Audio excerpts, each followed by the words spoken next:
Welcome back, everybody, to another episode of Candidly with Coffee. Just like that, we are back. Happy Friday. Happy Friday, guys. Seriously, happy Friday, because the sun shines out. Seriously, so my mood though, is in a how different quickly does this week go?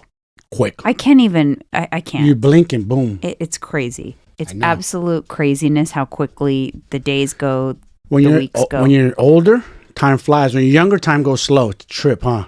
Just like you're blinking, like, what, another week? Like tomorrow? You know what? Tyler, my son, he gave me the best analogy why that is. Yeah. It's because when you're younger, a chunk of time is a bigger portion of your life. Mm-hmm. So, for example, if you're 4 years old, a year is literally 25% of your life. True. It's a quarter of your life. Crazy. We don't look at it like that. And that's why that perception. Yes. Isn't that cool? Bigger. I never thought about everything's bigger. Sometimes you go back, like, when you're older and you look at your school, like, I went to this school, it looks little. Because it's all perception. Because it was bigger. Because in comparison to when you're little, yeah, it is bigger. But when you grow, you shorten that margin. That's a right? Trip. Yeah. So that's why. And I've experienced that. Like my school, my grammar school, that's not far from us anymore. It looks tiny. It does. I remember it does. Charles is over here trying to get. That's true, because then you get to middle school, a little bigger. Then you get to high school, some are bigger. And then you get to college. Obviously, colleges are little cities within themselves. Yeah, so it really is all like perceived perception. Perception. Mm-hmm. Interesting, right? Yeah, it is. So true. I wanted to start off with sharing a comment I got on my Chick-fil-A video on YouTube. It says, "She lost me with the Diet Coke." I just wanted to point that out. You lost her with the Diet Coke? She lost me with the Diet Coke. Like someone's like, wow, that was a good meal suggestion for Chick-fil-A, but once I saw the Diet Coke, it's no longer a good suggestion. Oh, wow, the chemicals. We're on these chemicals again. It's just so funny. I had to point it out. I'm gonna start calling out like stupid ass comments. I want to say something to that. The people that say those kind of comments like that, it's all, listen, get off your goddamn high horse. Your ass ain't eating clean. You probably eat like shit. You know what I'm saying? You're probably ingesting all kinds of other chemicals you don't even know. So stop it. I hate these chemical Nazis. I know. I actually had another one because I tried these new protein bars, and I was posting a little haul from Trader Joe's. I'm like, okay, I got these new protein bars. One of them is called the Anna bar, and someone commented saying, "I heard those Anna bars aren't very healthy." I heard. Source, please. Which. It doesn't matter. To me, I don't give a shit whether it's healthy or not. The point is, it's so funny how I'm clowning. When you post something like a protein bar, everyone's quick to come out and say how unhealthy it is, but nobody comments if I post a Snickers bar or, you know what I mean? Like we should do that. Just to test everybody? Yes. Like nobody comments. Yes. Like nobody ever comments that tequila is toxic in large volumes when I post a margarita. Yes. But they will comment that on a Diet Coke. Yeah. You know why? Because they can't face themselves in the mirror and they know that they're fucking up. So they try to project that onto other people. I just don't get it. That's what I think. I'm like, if you're going to be judging and you're such an expert on this and that, have you looked at yourself? Are you really in that space to really talk like this? Are you a trainer? Are you a fitness pro? Are you a doctor? I just think people get fixated. Yeah, I just think people get fixated on, oh, that's not healthy, or healthy food has to look a certain way. Yeah, what's healthy food? It's just what is it? So I get a lot of those comments, but that one cracked me up. She lost me with the Diet Coke. Anyways, moving on. Hot coffee update. The Madeline McCann Polish woman thing that we talked about a couple weeks ago. Julia Faustina. Yes. Claiming to be Madeline McCann. She has officially taken the DNA test. Their results aren't back yet. She took a DNA test. Okay. There's a private investigator on the case, and they said that they are looking into many possibilities that she could be a trafficked child, and she could be other missing children as well. Like she might be another child. Someone else. They actually mentioned someone, Livia Shep, who went missing with her twin sister in 2011. Oh, wow. So, like we talked about, maybe she's not Madeline McCann, but maybe there's enough discrepancies in her story that makes it seem like, okay, she's not the child of these people though. Or she could just be someone looking for clout. But hopefully now we'll get answers eventually because she officially has taken the DNA test. That means she must really believe it. She must really believe it. Because I feel like if she was just trying to, I don't know, do this and she knew she was lying, I don't think she'd be as forthcoming to give DNA. No, you're going to get exposed. Or she just could be delusional. The family, her current family did come out and make a statement saying she's got mental health issues. Yeah. A lot of people do right now and don't realize it. A lot of people have always had mental health. I think it's just bringing more to the forefront. Mm-hmm. It's not that, you know what I mean? Yeah.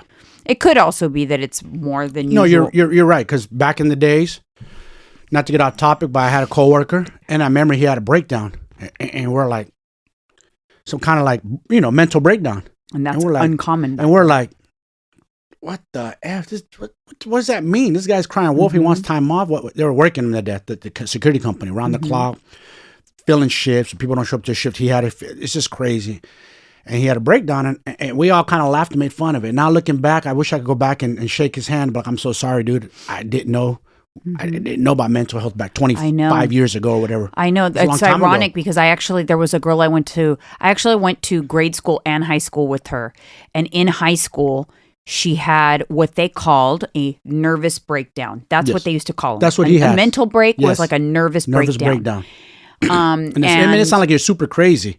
Not a mental health issue, but like you're a cuckoo. You had a nervous breakdown. You had a nervous breakdown. And so I remember we didn't understand what that meant, but when she came back to school, she was really skinny and basically she had a mental break because of all the pressures and stuff of school and trying to get into college and all of that. Yeah. But it was not commonplace to discuss it. I mean, to talk about it. It wasn't a common thing. You were like a freak if you had, Now the word anxiety is part of everybody's daily vocabulary. Right. I have anxiety. I'm anxious. I have anxiety. It's common. People talk about it, which is a good thing because it helps bring awareness and makes people realize they're not alone. I never thought I had anxiety till I got with you. Then you told me you know the signs. I was like, damn, I never knew. I had never been diagnosed with ADHD or anxiety. None of that. Doctor never told me none of that. I never knew. I realized that your anxiety manifested in like outbursts sometimes, like anger outbursts when you get anxious. Yeah. And little things like when you'd get into the car and it was like too hot, you'd have like literally like a panic attack and you'd like have to stop the car and get out of the car because the AC hadn't been like running. Yeah, I get like, I don't like that stuffy like hot feeling. But it's like anxiety. It's weird. But I can go in a sauna and it could be 150 degrees, but I know what I'm getting into. Right. I'm mentally, but in a hot car. But I started to notice things like that about you. Yeah, little things like that. Yeah. Sometimes, yeah. This is a very sad hot coffee topic. What are we talking about here? This episode. I want to talk about JV. Oh, man. So, it's my dude. For those of you listening, JV, if you grew up in the Bay Area in the 90s, you were a teenager in the 90s, you know who JV was. Elvis and JV, the Doghouse, 94.9. Yep. Radio was everything back then. The best. All my friends worked for the radio station. It was so cool. I mean, but you listened to the radio in the car. It got you, through your high school years, through driving, through commuting. The best in the morning when you're commuting, listen to the Doghouse. And they were the Doghouse, and it was Elvis and JV, specifically part of the Doghouse. And last week, they reported him missing. JV, which is one of the DJs for 94.9. They reported him missing. And since then, it's been a week, and there was an update today from his wife that I'll pop it up onto the screen, but it basically says, I wanted to let you know that personal information has recently been discovered that leads us to believe that he will not be coming back. Damn. That's sad, man. He did update he didn't put a new post on his Instagram the day he went missing, but he did update the most recent post with a new caption. Mm-hmm. And that caption, which I'll also put up on the screen if you're watching on YouTube, it was basically in the past tense, and it was kind of like a goodbye. Yeah. It was like a thank you to everybody. That's heartbreaking. And it was a goodbye.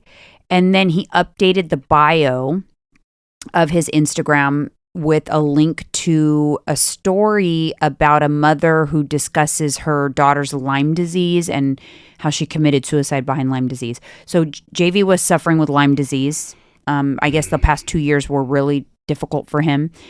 And they're alluding to the fact that he unalived himself, basically. Wow. That's so sad, man. So sad. Damn. I know. I think that there's a lot of speculation that maybe because they haven't found anything, obviously. And if he was in like a hotel room or something, he would have turned up by now. So people are speculating. This is totally speculation, but like the bridge, because he's from San Francisco. He lives in San Francisco. That maybe it would be the Golden Gate. You can't get to the Bay Bridge. I never heard of anyone jumping off the Bay Bridge. But when they don't have cameras on the bridge, knowing people jump off the bridge. They have nets now in the Golden Gate. They set up like trap nets so you won't fall all the way down, like you'll fall in a net. They do. So I don't know then. Yeah, who knows? I don't know how good whatever they've discovered, it was enough to discover for the wife to put out a statement, and they were like, Bonnie and Clyde, like they did funny videos and stuff like us. And, I know. I went on her page. I didn't know that. I haven't had in touch with JV in many, many years. But you knew him personally. Yes. Back in the day. Yes. We used to have fun together and party a lot. And Elvis was cool. My sisters knew him. Everybody knew him. All our friends knew him. They were like humble dudes. They didn't show up. We used to go to Second Sunday. They had the parties in the 90s. That was popping. They were very humble. Elvis and JV, they just wanted to party. They were rock stars. You guys got to understand. Rock when stars. I tell you, rock stars, they were Bay Area celebrities. Yes. Everybody knew them. Household name. Yes, household name. Mm-hmm. So my heart, man, it's broken. What I loved about them, they were never cocky or arrogant, thinking like, oh, we're the Bay Area's kings or we're the best. They were humble, likable dudes, hella cool, just like me, regular dude, just good at what they do at radio, hella funny. Super funny. Wild dudes, though. Wild dudes. It's so sad to me, though. Like, again, it's like another... Fun guys. Tragedy. I know. It is. This is real. Unaliving is real. I'm lucky to be here. You know what I mean? I put you through that. You know what that's like. What she's feeling, you felt. That feeling of... I pray for her to have closure. Because I can't imagine how she could go on with no official closure of what exactly happened to him, because it's so, I can't even, it was very triggering for me, to be honest. The first few days that it was like floating around that they missing or whatever, like I had people sending it to me. I didn't even want to like read it. I didn't want to like go there in my headspace, because it brings me back, because there is nothing that is more horrible than when you feel hopeless. Like this world, I remember thinking when you were missing, this world is so big, how are we going to find him? I know. If he wants to disappear, he can disappear, and I might never know what happened. Mm-hmm. And I feel for her, because I feel like they're telling, obviously they're alluding to that he's not coming back. Yeah. But without concrete proof, it's difficult to close that chapter, I think, for her. It's going to be a long road. I started thinking about that post that he put. I know why he did that. Because he did that to let everybody know. Had nothing to do with his wife. It's not marital problems, not money problems. It's a personal issue with themselves. Right. Because people always come up with these assumptions, right? Always. They always want to blame the wife or the significant. Oh, they must be having marriage problems. That's why he committed suicide or attempted it. Let me tell you this, though. If somebody takes their own life because of somebody else, they're going to make it known. Because, you know what I mean? They're going to make it known, because they're doing it a lot of times to make that person suffer. I see what you're saying. They will make it known. If they're doing it to spite somebody, they will make it very known. I would have sent out a text to my family before I did that, saying like, how awful person. She pushed me to this. She's not the person Not that it's funny, you guys, but honestly, I have to laugh, because if I don't laugh, I will cry. Yeah. And I've built up this kind of like barrier around all of this stuff, but it's and I feel for the wife, and I pray that nobody is pointing any, look at her like, how did you not know? What did he say? They'll be on her every last thing. That. What was the last thing he did? What did he say? How did you not pick up on it? You don't. Hindsight is 20/20, you guys. People think that there's like these we'll walk around with these signs on our head like somebody save me because I'm possibly going to commit suicide. No, a lot of people won't talk about it and they do it. When they're really contemplating it, a lot of times they don't, especially men. Men are embarrassed. You men don't want to feel weak. You feel like less of a man when you're at that level. You feel a shell of yourself. My early years, never. I never thought that would hit me. You know what I'm saying? Mm-hmm. My 40s, something changed. So he's how old? 50? 50? Yeah, he's like 51. We talked about this before, but he's older than me. I do feel like there's a phenomenon. It's like the perfect storm of going through a difficult or going through aging. So men in their late 40s and 50s going through hormonal changes. Mm-hmm. So that coupled with something traumatic in life, a difficult life change or a problem, I think that's what creates like this perfect storm of, mental health for men in the midlife crisis. That we joke about it for years, right? People they don't talk about men having menopause. But instead, they call it a midlife crisis. What do? They get a toupee. They get a fancy. My head, I'm bald. They get a fancy sports car. Yes, a Corvette. That's typical. What they call it. They make it seem so much lighter for men. A midlife crisis, but no, it's kind of like a menopause. Yeah, and more of us commit suicide by far than women. Probably 2 to 3 to 1. I don't even know the numbers. Statistically, there is by far. It's by crazy. Far. Yeah.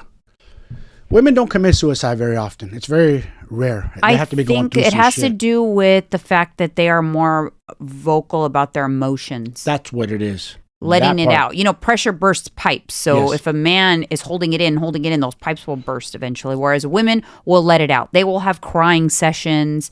They will, and it's good to let it out because when you don't, that's when it. And not to put my brother on blast, but because of what I went through, it changed his mindset. He used to have thoughts. He used to tell me about it. And I didn't take it serious. Like, you'll be all right, bro. Push him out of your head. I used to try to talk to him.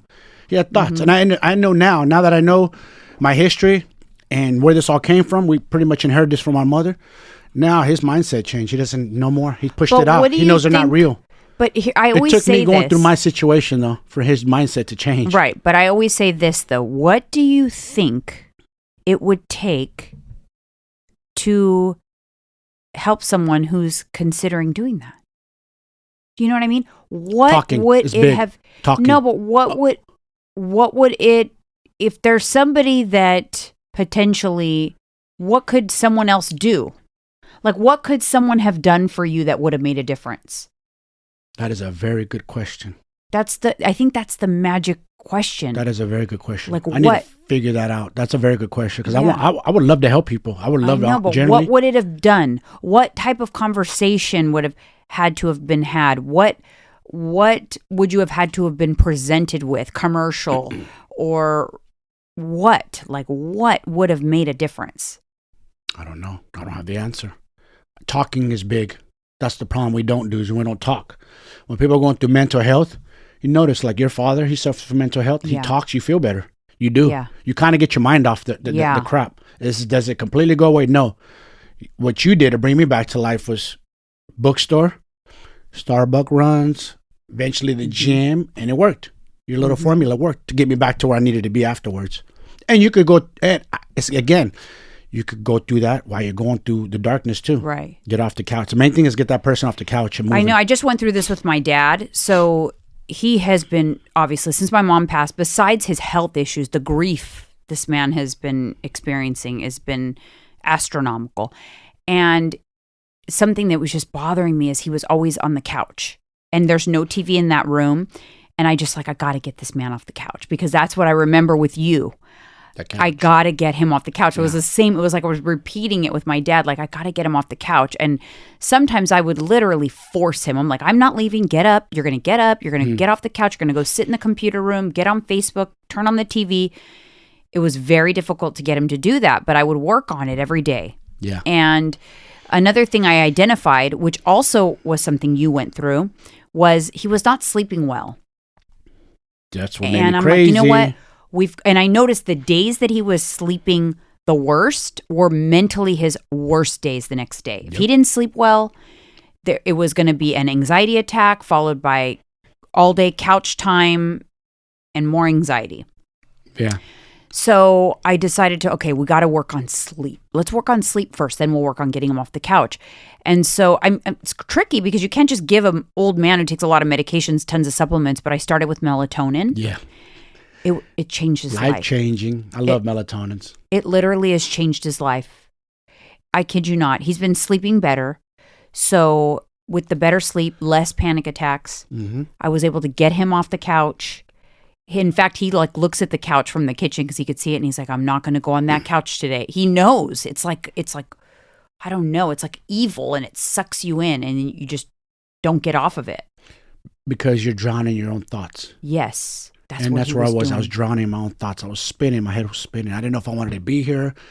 I didn't know what the fuck I wanted to do. Excuse my French, but my head was just lost. And little by little, you took me out of the house. We walked around the block first off to start, get some sunshine. Then little by little, we started walking further, then coffee, then the bookstore. Then eventually, I remember you took me to the gym. I wasn't too happy. Yeah, I mean, that's what you have to remember. I wanted to kind of yell at you, why you got me in this place? But I said, you know what? I'm not comfortable. But little by little, I started just moving, just feeling like comfortable because the gym is my home. That's my shit. You know what I mean? That is my playground. So. But the first thing was getting you good sleep. That was important. Yes. I wouldn't turn on the TV at night because it was too stimulating, and we would read. To help you fall asleep. Once you started sleeping better, it starts with sleep. If you're having someone struggle with mental health, make sure that they are sleeping or work on. You okay? Yeah. Okay. You got to work on the things that you can do to help them sleep. We just did a coffee break episode on sleep, and so this is not planned to discuss sleep more. But mental health really does start with sleep. If you think that somebody in your life, your spouse, your child or whatever is struggling with mental health, the first thing you need to pay attention to is see if they're sleeping well. Yeah. Because it's very eye-opening. If they are not sleeping well or they're sleeping at odd hours, you need to pay attention. Yes. Because something's not right. I did notice that with you. If we're a 40-something-year-old man and you don't have to stay up late, you do the work or anything like that, and you're staying up 2, 3 in the morning, that's bad. Right there's bad. I would notice you sleeping during the day. And I remember I would kind of ask you, like, why are you asleep? I was so like, what's going on? Why are you sleeping? Remember that? Yeah. And you'd get kind of defensive. I can't sleep? Yeah. You know? It's because I didn't sleep good the night before. Right. I couldn't sleep. And I crash and burn on the couch. So like, especially like with teenagers too, one of the first things they'll tell you in like mental health counseling is you got to get on a routine, a good routine, and you need to sleep when it's night and wake when it's day. I'll tell you what else helps for mental health. And you've experienced it not just with me, but with your own daughter, is people who suffer from any kind of mental health, what works best for them? Staying busy. Staying busy. Idle time is the devil's time. Staying busy, keeping that mind working, just staying busy. Us people, us ADHD, our personality, being busy is better. We thrive in busy. Right. That's why for my dad it was difficult because he doesn't have much to do, right? No, but he's retired. So I finally got him watching shows. And so that keeps him busy because he feels like it's almost like he's doing an assignment. Yeah. He's into the Rocks, like it's called Young Rock. Yeah, I watched the Young Rock. He's into that show and he loves it. And it's like, it makes my heart so happy because it finally looks forward to doing something. See? Like, I'm going to get up, I'm going to have my coffee, and I'm going to watch Young Rock, you know? Yeah. It's and like, next thing is one day, just say, hey, Dad, let's go for a walk around the block. So I have him walk. I also have him walking. I tell him he has to walk at least up and down the hallway, and he has to go outside. If it's sunny outside, he has to go outside every day. Take Cookie out there, sit in the chair, and get vitamin D. That's another thing we did. We took me outside. That's another thing. I got to get that vitamin D. So it's the basics, guys. But if you have a loved one that's struggling, pay attention to their sleep. Yes. But they need to be kept busy. They need to be stimulated. Yes. Don't just take their no for an answer. Or I'm okay. Yeah. Remember? You would always say, I'm okay. You know I wasn't. Yeah.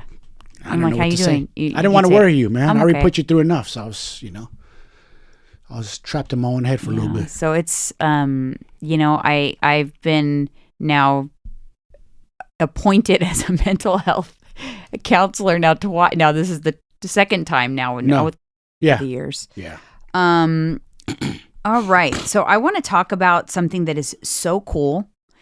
And it could be life-changing for you guys. So buckle up, okay? Buckle up. You too. I think you're Me really, too? yes, this is very More cool good that news. I've been reading into it. Good. So last episode, I was talking, I think it was an episode or two ago, I talked about a sign from my mom, the sign from in the car that I feel like she turned up the radio, and I wasn't looking for it. In hindsight, I believe it was a sign. But it made me think of something. It got me thinking of how interesting it is when you are looking for something, how you manage to find it, right? That's true. You're right about right? that. No matter what, whatever, if you think of something, and I brought it up last time, and that's what made me kind of look into this a little further. So I said, if you think about a yellow car, suddenly you will see all yellow cars. Yeah, right? You're right. Or you play the license plate game. You ever did as kids? Where you like hit somebody when you see out-of-state license plate? Mm-hmm. And suddenly you'd see tons of out-of-state license plates. Yeah, all of a sudden you're like, damn, I never paid attention. Now you're paying attention. So that brought me to researching this, which it is neuroscience, guys. It's how our brains work. And it is, if you can master this, you can literally have anything you want in life. Neuroscience is the key. Oh my God. It is called the Reticular Activating System. And what it is a bundle of nerves at our brainstem that filters out unnecessary information so the important stuff gets through. It's the reason you learn a new word and then start hearing it everywhere. It's also why you can tune out noise. So like you train your brain. You can train your brain. So have you ever like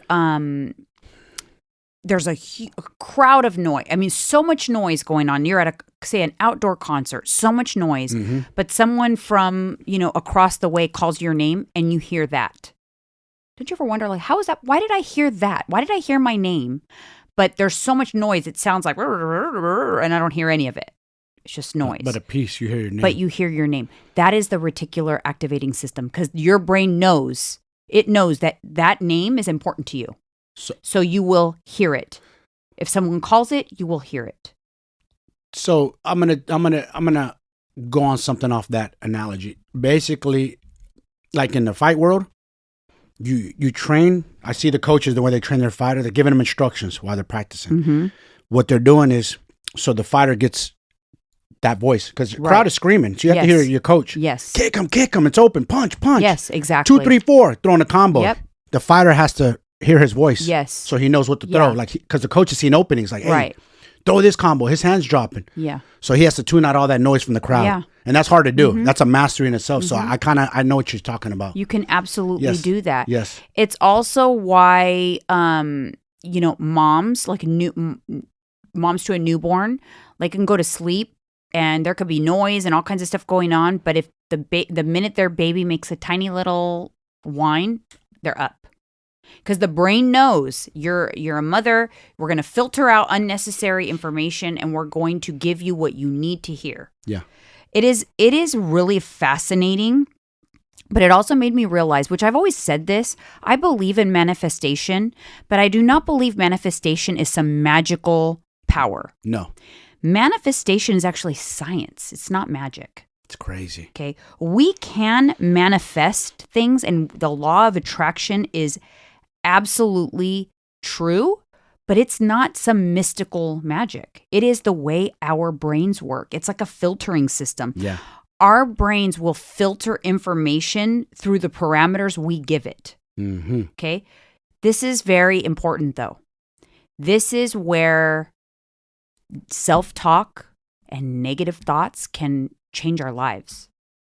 They can literally change our lives. Yes. You are programming your brain. Yes. So it is very important that you pay attention to the things that you tell yourself, the things that nobody else hears, the things that you're telling yourself over and over on a loop in your brain, because your brain is listening. Your brain knows the thoughts, and your brain will create a filtration system accordingly. And it's not always positive, unfortunately. Yes. Mike Tyson talked about that. He used to say, don't call yourself stupid. Don't talk bad about yourself because that's your conscious. You start believing that. So don't say bad things to yourself. I'm a dumbass. I'm a loser.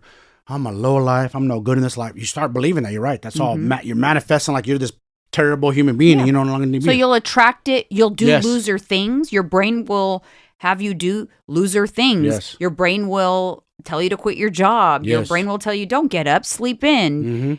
Because you've created these filters and your brain is giving you what you have asked for, basically. It is literally scientific fact. This is not mumbo jumbo. This is the way our brains work. And I've said this before, but if you know even just a little bit of this knowledge, it can change the way you think and change the way you operate because you're aware of what you're doing. Yes. If you look in the mirror and you say, I'm fat, I'm so fat and ugly, you're going to continue to be things that will keep you feeling that way. Yep.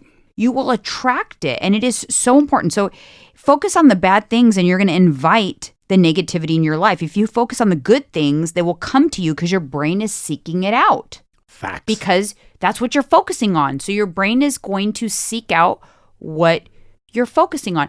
It's crazy to me because in hindsight, I realize it's how I've ever achieved anything in my life. You're right. We kind of have that about us, our personality. And the same thing, and not to get off topic, but when we first did keto, I visioned my body changing. I manifested it along the journey. And every week you took pictures. I go, oh, wow, it's coming to fruition. Until the finale when we're on vacation, I'm like, damn, this is what keto, it's like, wow, I achieved this. It's crazy. It's crazy. You will seek it. It's just so crazy. Your brain will seek it. I've had this happen to me so many times in my life in hindsight. Even for me, like when I decided to get into fitness and I wanted a fit body for the first time in my life. I didn't want to be skinny. I wanted to be fit. You wanted a fit and body. I remember finding a picture that was like my goal picture. Yeah. And I remember like it was at the same time I dyed my hair dark, and this picture was a girl with dark hair, and I'm like, I love her body. It's perfect. This is what I want. And it's crazy because your brain will connect the dots. That person was a random person I follow. She was a blogger that I found, or I watched a show she was on. And the universe kind of brought her closer and closer to my world. She actually follows me on Instagram now, which is crazy. That's what I'm saying. Like, it's not magic. The inspiration flips the other direction. Yeah, it's not magic. It's the way my brain sought her out and connected. And somehow she got your airwaves somehow and connected with you. Because she's actually an Aquarius and also very much into energy. So I feel like we just somehow connected that way. I mean, I really don't know her very well, but I'm just saying, like, is that weird? Okay, this was a random picture. There's how many billions of people in the world? I know. That's true. It just proves to me that this stuff is real. It is real. And as much as I believe it and I know it and I've known it, sometimes I forget. Yeah. And I have to remember, because you have to, let's call it the RAS. That's what it's called, the Reticular Activating System, the RAS. It automates behaviors too.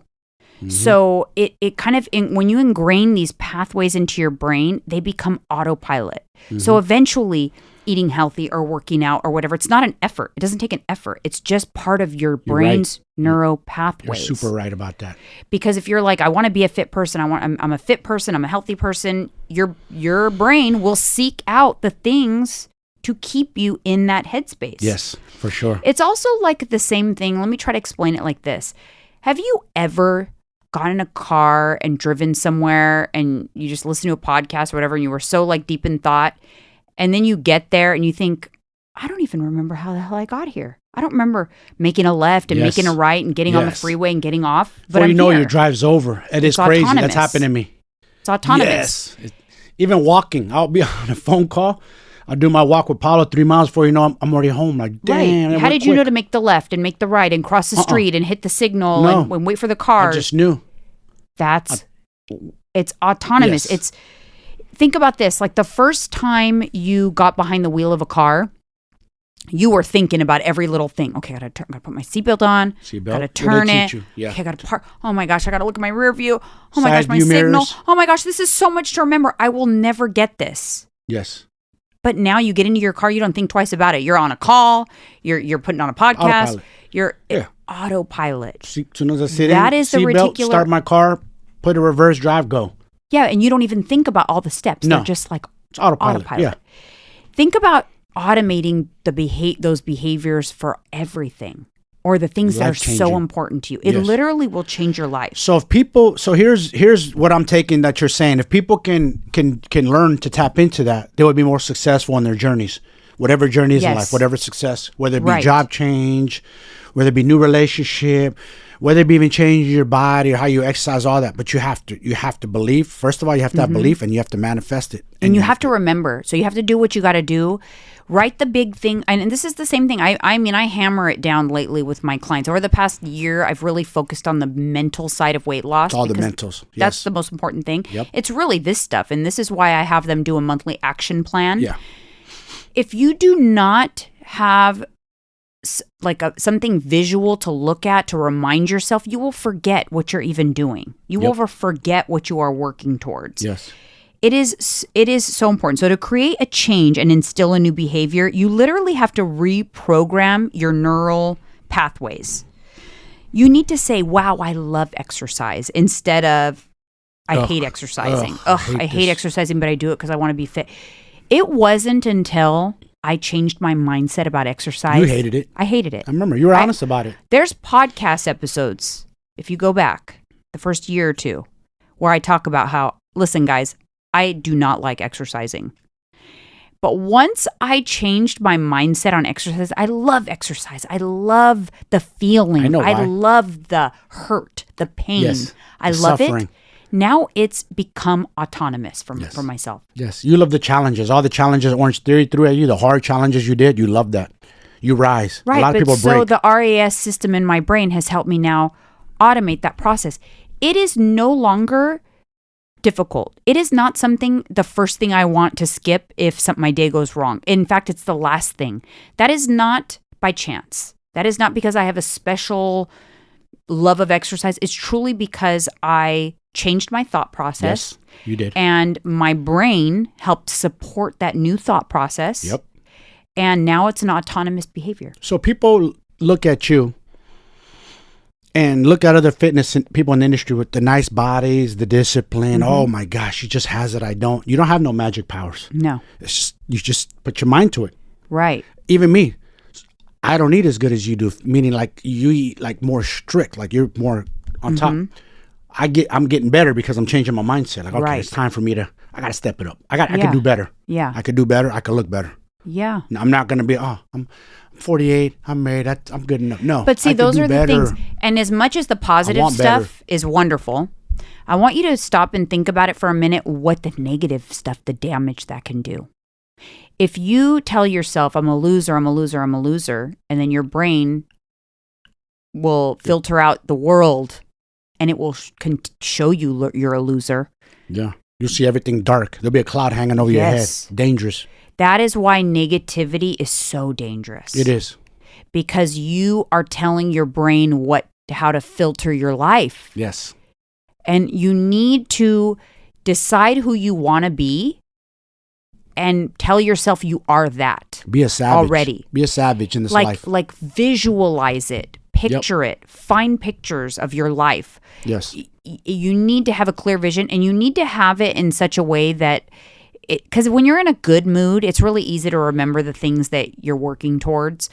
When you're in a bad mood, you will forget all those things. So you need to have something visual that you can look at in your phone, something that you can reflect on, look back on, to remember the things that you're working towards so that you can continue to train your brain like accordingly. So how can you use the science of manifestation? So number one, identify a goal. So it's something you really want for yourself. Be really specific about it.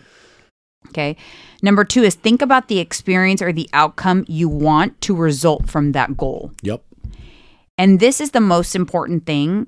And I've done this so many times in my life, but create a mental movie of the best version of that moment. Yes. The sights, the sounds, how it feels, what you see, what you feel like, and just replay that movie like on repeat. Yeah, there's a dude, Wes Watson. I like what he says. He goes, envision the man you always wanted to be.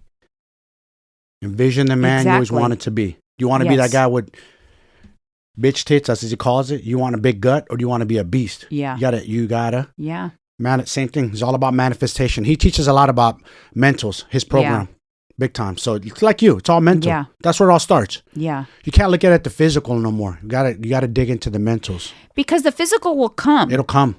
It's the mentals. And I go through this Yes. like with my one-on-one clients. I'm like, I want you to stop and think, like, you're doing so good. You are doing so good. I want you to stop and think, if you stay on this path, I want you to think about like a year from now. Think about what you will look like. Yes. Feel like. What will that look like to you? What will that feel like? What will you be wearing? You'll feel like you won the lottery. Where will you be going? Yes.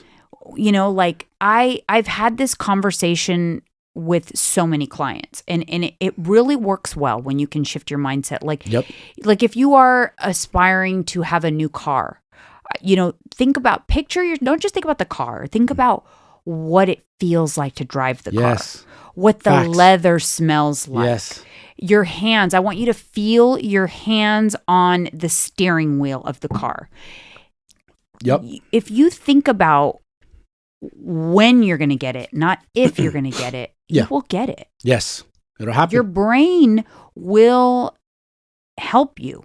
It will put you on the right path to do the things that it's going to take to get you to where you want to be if you're very clear about what that is. Yes. And I know it's kind of gotten some bad rap for some reason, because it's kind of like people lump it in with like toxic positivity. It's not toxic positivity. Wait. There's a thing called toxic positivity? Yeah, we talked about it a couple episodes ago. Your memory is terrible. So we talked about it, but it is not that, it's not that you're being delusional. So I don't like to refer to it as like toxic positivity, because that's a whole different topic. It is, but they call it lucky girl syndrome. And there's some people who talk crap about it, saying like, oh, just privileged people come out and talk about, oh, they have lucky girl syndrome. What the hell is lucky girl syndrome? It's just like that they've thought about, they put it into the universe that all these positive things were going to happen, and they attracted positive. Yeah. But the people that talk about it are the people that they're already on the other side. So they already have like amazing things in their life. So people look at them and go, oh, what do you know? You're just privileged, bragging about your privilege. Okay. I don't agree with that, though. I think that just because now that they're on the other side, they realize like, oh my gosh, this is how I got here. Yes. Yep. And then you kind of look back in hindsight and then you share it, right? Then once you realize this is how I got here, then you realize you can go further. And so then you start to talk about it. You know, you're not going to talk about it before you realize it's working. So I think that's why it gets a little misconstrued. But the negative Nancys out there will look at someone and say, oh, what do they know? They're just privileged or whatever, right? They love throwing that generic answer. But let me tell you this. If you are negative and you're sitting with your negative pants on and you are negative, commenting negative things on people's Instagrams, and you are... Yep. You're one of those. You will remain in that space. You'll be stuck there. It's like being in prison in your own mind when you're negative. I swear on everything. I've been there. It's the worst. Positive, your body feels good. You're happy. Your mood, you're getting shit done. Negative, you're not getting nothing done. No. You're almost wishing the downfall of others. You're just in a weird, ugly space. It's weird. And you have to, and listen, I'm not an expert. Everybody needs to practice this. Sometimes you need a reminder and be like, wait a minute, I'm kind of in a negative like headspace. I need to like regroup here. Yes. I need to like figure that, why am I thinking this way? How can I flip these thoughts around? So anything can be flipped. Yes. Okay. Any thought can be flipped. Any negative thought, there's a positive side to the negative thought.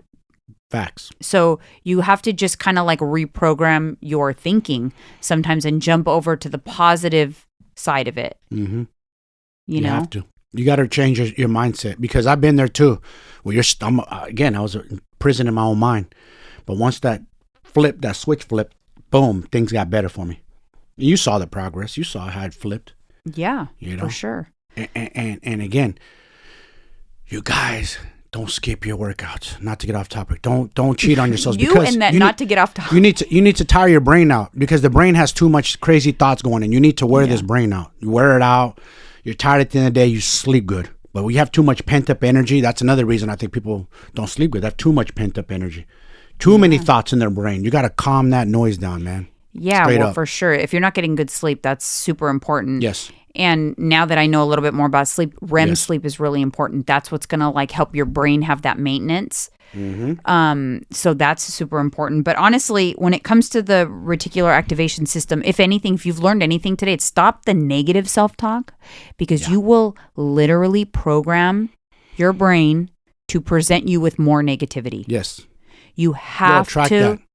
You have to stop it. It is the work. Don't call yourself fat or unhealthy or lazy. No. Don't say any negative things to yourself. Your brain is listening at all times, even if you're not saying it out loud. The thoughts, your brain you're programming your neural pathways. The point is your thoughts become things. Don't compromise your experience of life by making those thoughts self-defeating, negative, or mean. You gotta flip it around. Definitely practice this, though. I want you to practice. I want you to do it like on a small scale. Practice it. Like think of like a random color, like turquoise. Think of like that color, and then keep thinking about it. And then I want you to count how many times you see something turquoise. I already saw something turquoise. I just said it, and my brain automatically went to that little bag over there, the turquoise bag of lollipops, right away. See how quickly that worked? Yeah. I want you to practice that. And do some practices like that so that you can see how powerful it is. And then maybe you'll be a little scared next time to say like, oh, I'm so broke. I have no money. I'm broke. Like, you know, people always say that. I'm broke. I'm broke. I'm broke. Well, you say that, you will be broke. Yes. So practice that with like a color or whatever, just so you can prove to yourself how it actually works. Then really start focusing on changing the way you think about things. Set some big goals. Yeah. And you start working on it. You know what's funny is we could talk down to ourselves. Like you say, you could say all these bad things. You're a loser. You're overweight, blah, blah, blah. Think about someone saying that to you. Makes you feel different. Makes you angry. Makes you feel different type of way. If it was a person saying that to you versus yourself. So flip that and feel like how would you feel if someone was saying that to you? Okay, cool. Use that as fuel. Flip it. Like, oh yeah, watch this. I'll show you. Flip it. Use whatever it takes to flip the goddamn switch. Yeah. The beast is in all of us. Don't forget that. Everybody has a savage or beast. You have to unleash it though. It's there. David Goggins talks about it all the time. It's in there. People just don't tap into it.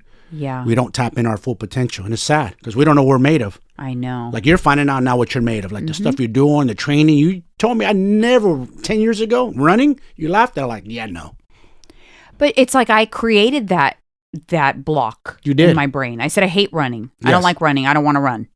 And I would make it with such absolute. Yes. And not even want to hear about it. Yes. That's the worst thing you can do. Especially you limited yourself. It could be something that's not a bad thing for things you're trying to avoid. Like I've always said, like, I think I'm very strong-minded. I don't think I could become addicted to something. I have very strong willpower. Yes.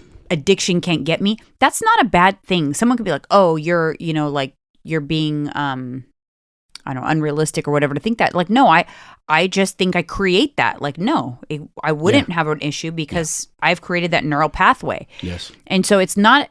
There's a fine line. It's not denial, it's because of that thought process, my brain will not put me in situations to become addicted to something. It will have me make the right choices to not do things that I could become addicted to. Yes.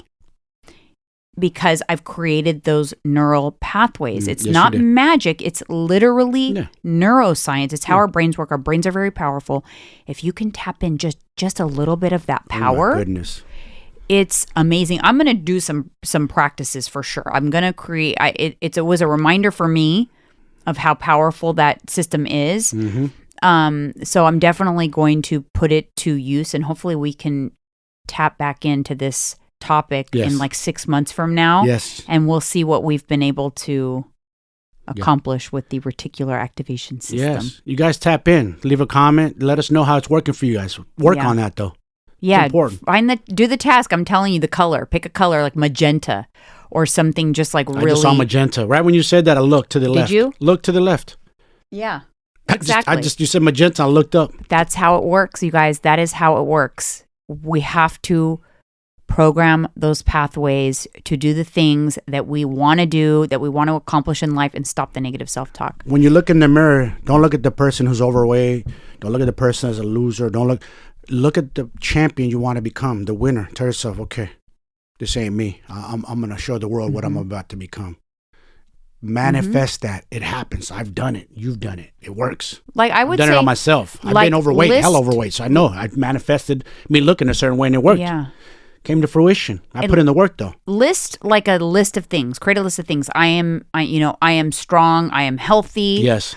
I am fit. Yes. I am all the things, not necessarily that you are right at this moment, but speak as if you are already those things. I am successful. I am wealthy. Yes. And do that on repeat every day and believe it. Believe it like in your heart. Feel it. Yes.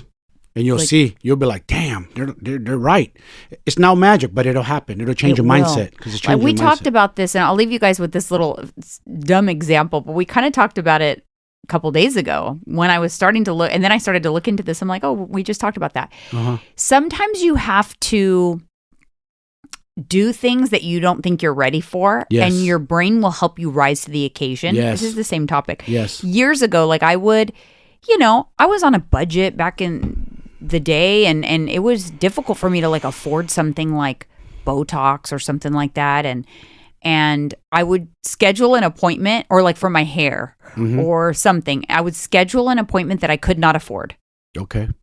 And then I would just think like, I can afford this. Yeah. And I'm not telling you guys to go out and do something that's like frivolous. Yeah, don't go crazy. But it is something that would always work for me. I'm like, no, I really want this, so I'm going to schedule the appointment and I will figure it out.